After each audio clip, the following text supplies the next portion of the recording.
출세가 꺾였습니다. 충북형 출산 양육수당 효과를 자랑하던 충청북도가 검토에 들어갔습니다.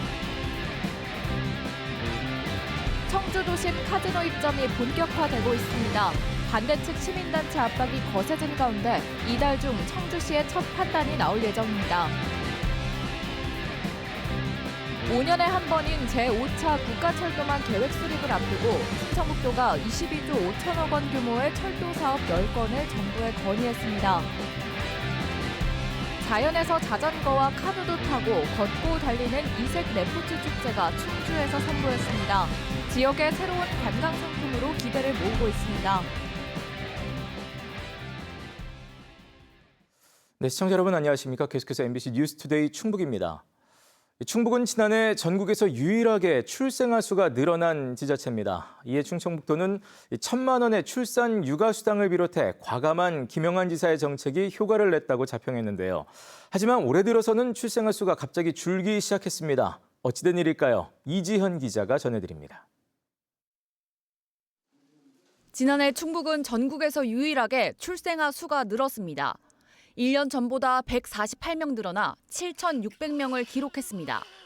전국적으로 7.7% 감소한 것과 정반대였습니다.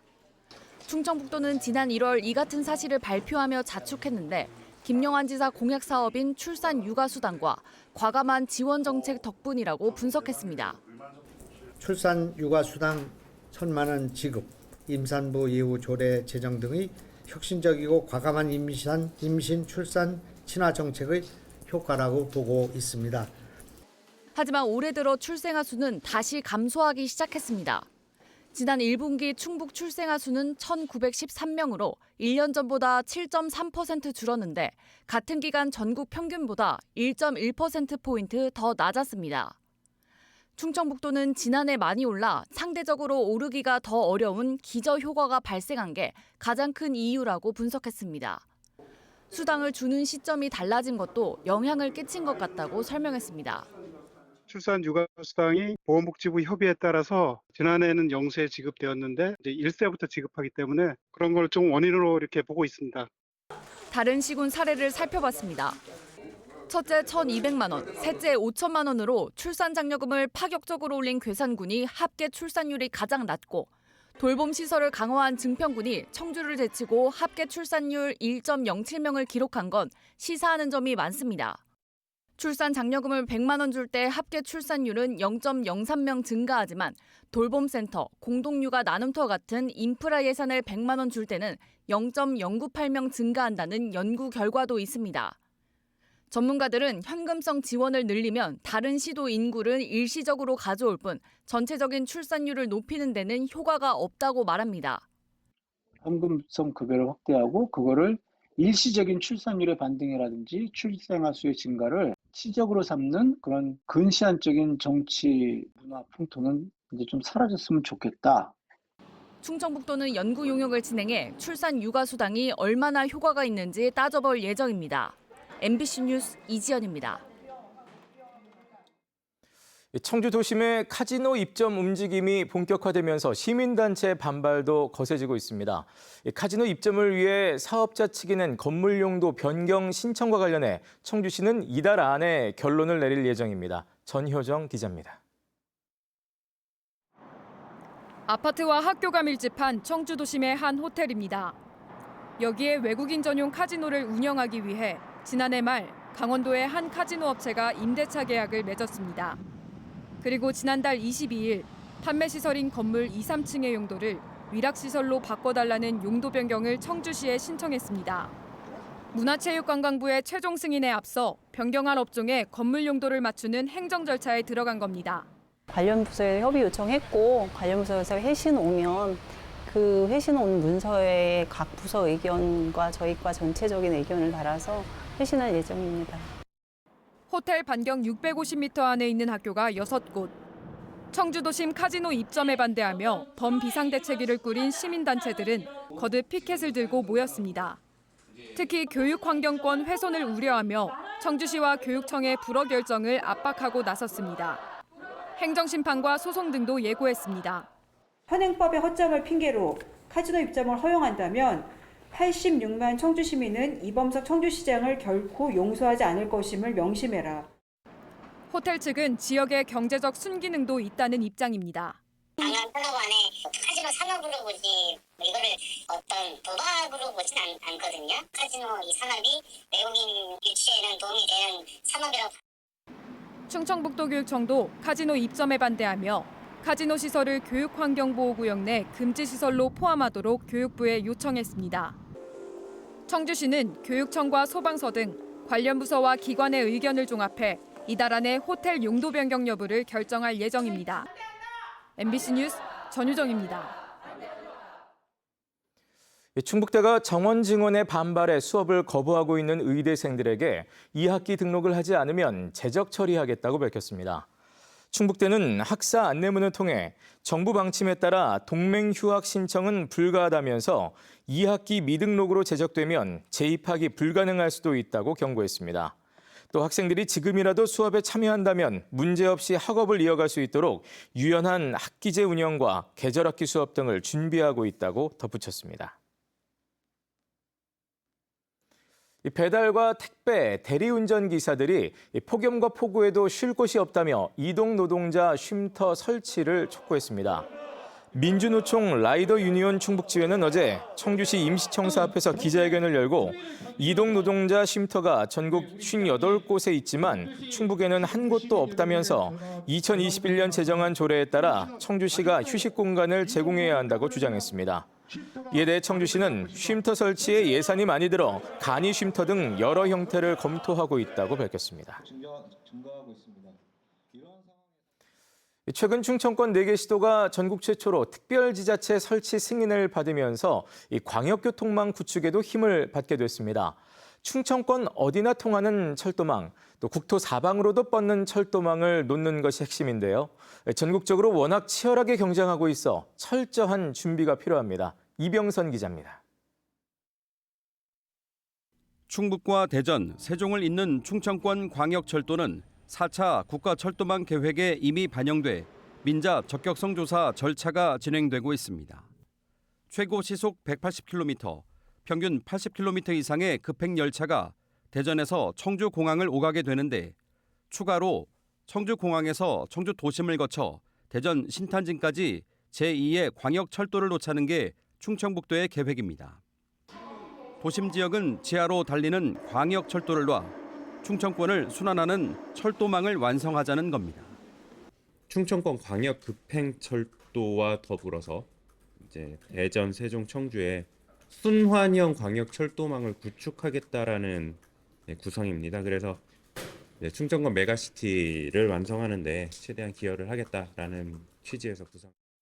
또 대전에서 옥천까지 연결이 확정된 광역철도를 영동까지 확대하고 청주공항까지 온 광역철도도 증평역까지 연장하는 등 모두 3건의 광역철도 사업을 신규 사업으로 국토부에 건의했습니다. 앞서 지난 2월 충청북도는 청주공항 김천, 중부권 동서 횡단철도, 중부내륙선 감곡 혁신도시 지선, 청주공항 포항 내륙철도 등 7건의 일반철도 사업도 국토부에 건의했습니다. 모두 5차 국가철도망 계획에 반영하기 위한 것으로 10건의 총 사업비만 22조 5천억 원으로 추산됩니다.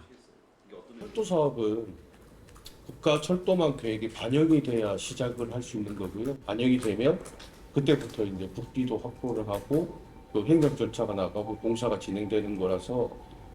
전북이 호남 고속철을 천안 아산에서 익산으로 직선 연결할 것을 요구하는 등 전국 시도의 철도 유치 경쟁이 치열한 상황. 충북의 계획이 반영되려면 지역 정관계와 시민사회를 아우르는 역량 결집은 물론 충청, 강원권 지자체와의 협력도 중요합니다. 중부 내륙에 관련된 8개 도가 있는데 거기에 관련돼 있는 그 의원들과는 지속적으로 협의를 하겠고요. 충청 메가시티 완성을 가속화하는 방향으로 국토부에 강력히 요청하겠습니다. 5년에 한 번 수립하는 철도 분야 최상위 법정 계획인 국가철도망 구축 계획. 2026년에서 2035년을 대상으로 한 5차 계획은 국토부의 연구 용역과 심의를 거쳐 내년 상반기 공청회 이후 최종 확정됩니다.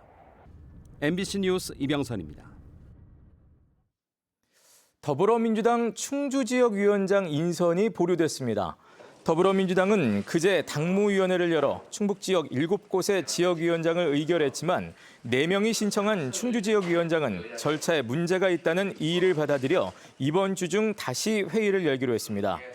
당초 더불어민주당 조직강화특위는 충주지역위원장으로 노승일 전 충북경찰청장을 내정했습니다. 한편 박준훈 전 한국교통대학교 총장이 더불어민주당 충주지역위원장 공모에 나서면서 정계 진출 의사를 밝혔습니다. 박준훈 전 총장은 충주 지역과 더불어민주당을 위해 역할을 해달라는 주변의 권유를 받아들여 지역위원장에 신청했다고 밝혔습니다. 또 지역 정치 발전을 위해 문을 열고 통로가 돼주겠다며 직접 선출직에 나설 생각은 없고 이 선에서 지원하는 역할을 맡겠다고 덧붙였습니다. 요즘은 취미활동이나 운동도 남과 다른 특별한 경험을 원하는 사람이 많아지고 있죠. 이런 가운데 아름다운 자연을 즐기면서 인간의 한계에 도전하는 무동력 스포츠가 인기를 끌고 있습니다. 국내 첫 C2 서밋 행사 현장을 이승준 기자가 다녀왔습니다. 신호와 함께 출발하는 100명의 참가자. 젊은 남녀부터 중장년의 어린 자녀까지. 순위 경쟁이 아니라 모든 코스를 완주하는 게 목표입니다. 시작은 목계 캠핑장에서 비내섬까지 7km를 카누를 타고 남한강의 풍광을 보며 내려갑니다. 다음 차례는 미리 준비한 자전거를 타고 탄구모까지 18km를 달립니다. 마지막은 탄구모에서 장리산성을 거쳐 다시 목계 솔밭으로 돌아오는 8km 트레킹. 강에서 마을을 지나 정상까지 거치면서 자연의 순환을 생각하도록 한 신개념 아웃도어, 이른바 C2 서밋입니다. 제가 뭐 자전거나 등산 같은 것도 좋아하는데 제가 그런 좀 여러 가지 코스들을 잘 어우러지게 코스를 잡아놔가지고 되게 재밌게 참여하고 있습니다. 일본에선 10여 년 전부터 지역의 아름다운 자연을 몸소 체험하기 위해 친환경 아웃도어 축제로 마련됐습니다. 우리나라에서 열리기는 이번이 처음. 신청 10분도 안 돼 마감될 정도로 시작에 앞서 기대를 모았습니다. 하나의 특정 액티비티가 아니라 한 번에 다양한 경험을 할 수 있고 오롯이 자신의 힘으로 도전하는 데 의미가 있습니다. 카누도 타는 것도 되게 특별한 경험이고 그리고 이제 자전거에다가 이제 등산까지 하면 이제 아웃도어 좋아하시는 분들은 다 즐길 수 있는 행사 같습니다. 지역 입장에서도 아름다운 자연과 풍광을 소개하고 역사와 문화를 전달할 수 있습니다. 특히 이제 충주 같은 곳은 지역적으로 그런 아웃도어 활동을 한꺼번에 다 할 수 있는 어떤 천혜의 조건을 갖고 있기 때문에 한국에 접목할 수 있는 가장 최적의 장소라고 생각을 했고. 자연과 지형지물을 활용하면서 친환경 무동력 레포츠를 중시하는 세계적 트렌드에도 부합합니다. 네, 이제 점점 특별한 여행을 하고 싶은 이런 그 추세로 많이 가고 있거든요. 그리고 뭐 전 세계적으로 지금 이런 아웃도어 이런 여러 가지 그 챌린저 이런 행사를 굉장히 많이 하고 있습니다. 구슬이 서말이라도 깨어야 보배라고 하듯 우리에겐 익숙한 풍경이라도 어떤 의미를 담고 어떻게 기획하느냐에 따라 새로운 흐름을 만들 수 있습니다. MBC 뉴스 이승준입니다. 낡고 오래된 괴산 시외버스 터미널에 괴산군의 랜드마크 건물이 들어섭니다. 괴산군은 어제 열린 도시재생 혁신지구 심포지엄에서 오는 2029년까지 1,825억 원을 들여 괴산읍 동부리 현 시외버스 터미널을 헐고 지하 1층, 지상 20층 규모의 주상복합 건물을 짓겠다는 구상을 발표했습니다. 이 건물에는 버스터미널과 근린생활시설, 또 공동주택이 들어설 예정입니다. 입주 예정일이 2차례 연기된 진천의 한 아파트 계약자들이 분양대금 반환 소송을 제기했습니다. 아파트 수분양자 352명은 막대한 경제적 피해가 발생하고 있다며 시행사를 상대로 분양대금 반환과 손해배상을 청구했습니다. 진천읍 교성리에 2,450가구가 입주할 이 아파트는 인건비와 원자재 상승 등의 이유로 사업 기간을 당초 지난해 10월에서 오는 10월 말로 2차례 연기했습니다.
오늘 새벽 2시 50분쯤 음성군 금왕읍 평택제천 고속도로 평택 방향 금왕휴게소 입구에서 25톤 시멘트 트레일러가 가드레일을 들이받아 불이 났습니다. 운전자가 스스로 대피해 인명피해는 없었지만 차량이 불에 타 소방서 추산 2억 원의 재산 피해가 났습니다. 경찰과 소방당국은 32세 운전자의 졸음운전 여부를 비롯해 정확한 사고 경위를 조사하고 있습니다. 회사 거래대금 수억 원을 훔쳐 달아난 50대가 경찰에 붙잡혔습니다. 청주 청원경찰서는 지난달 29일 청주시 오창읍의 한 은행 앞에서 회사 차에 있던 현금 3억 3천만 원을 훔쳐 달아난 혐의로 55세 남성을 구속했습니다. 이 남성은 빚을 갚기 위해 범행을 저질렀다고 경찰에 진술했으며 체포 당시 이미 8천만 원을 사용한 것으로 조사됐습니다. 8년 동안 학부모 명의를 도용해 수면제를 처방받은 혐의로 충주시가 전 어린이집 교사를 조사하고 있습니다. 충주시는 지난 2014년 어린이집에서 알게 된 학부모 명의로 2021년까지 수면제를 처방받았다는 전 어린이집 교사에 대한 민원을 접수하고 의료급여법 위반 여부를 조사해 경찰에 고발 조치할 예정이라고 밝혔습니다. 한편 현재 해당 어린이집은 폐업한 상태입니다. 단양 마늘로 오해할 수 있는 제품을 제조하거나 판매할 수 없다는 법원의 판결이 나왔습니다. 서울중앙지방법원은 단양 마늘 동호회가 농산물 납품업체를 상대로 낸 상표권 침해 금지 소송에서 원고 승소 판결을 내렸습니다. 해당 업체는 다른 지역의 국내산 마늘을 사용하면서도 제품 포장에 생산자를 단양 마늘 공장이라고 표기했습니다. 재판부는 해당 업체의 제품 표기가 소비자에게 단양산 마늘로 오인하게 할 수 있어 부정 경쟁 행위에 해당한다고 밝혔습니다. 2025학년도 대학 수학능력시험 6월 모의평가가 어제 충북도 내 68개 학교 시험장과 9개 학원 시험장에서도 치러졌습니다. 충북에서는 재학생과 졸업생 등 11,416명이 응시했으며 이는 지난해 6월 모의평가 때보다 148명 늘어난 것입니다. 성적 통지표는 다음 달 2일 응시 원서를 낸 곳에서 받을 수 있습니다. 한편 고1, 2학년을 대상으로 한 전국 연합학력평가도 함께 진행돼 121개 학교 2만 4천여 명이 응시했습니다. 충북의 소비자 물가 상승세가 이어지고 있습니다. 충청지방통계청에 따르면 지난달 충북의 소비자 물가 지수는 114.84였습니다. 네, 뉴스를 마칩니다. 고맙습니다.